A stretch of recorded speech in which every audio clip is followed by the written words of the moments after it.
In this video we're going to learn about the differences between chemical structures of a conductor and a non-conductor.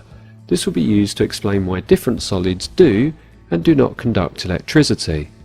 Metallic solids are called conductors. Can you name a few metals found in wires? Pause the video and continue when you're ready. The correct answers often include copper, silver and gold. The latter two are not used often because they are very expensive. There are other metals that you could have listed. If you look closely at the structure of copper, it has a positively charged lattice of metal atoms surrounded by loosely held valence electrons. This is a bit like the covering of a pie, except the lattice that's on the top would extend all the way through.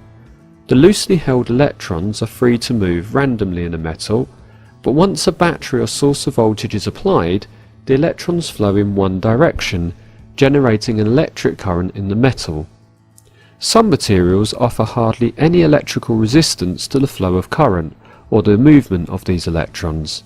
These include some pure metals and metal oxides, cooled to a few degrees above absolute zero. These are special conductors called superconductors.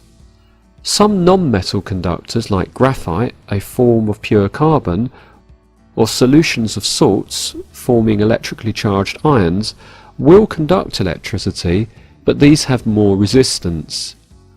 Most other solids have tightly held valence electrons, which may be locked up in chemical bonds.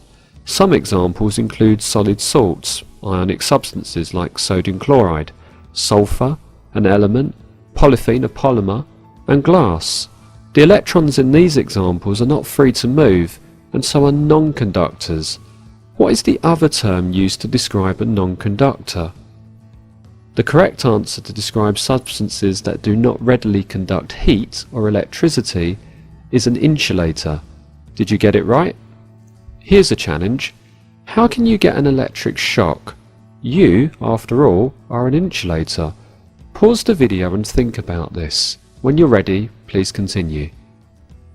The answer is that an electric shock occurs when an electricity source with a large voltage causes a sufficient current to enter and exit the human body through the skin, muscles or hair, all insulating materials. In summary, metals contain lattices of positively charged ions.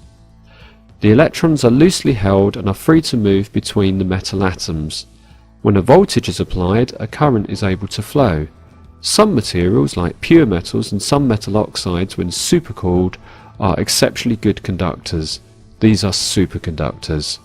In an insulator, the electrons may be more tightly bound to the atom or held in a bond or bonds. This makes them less mobile, and so the electrons are not as free to move. These materials act as insulators. Examples include most non-metals, solid ionic substances, plastics, you and me.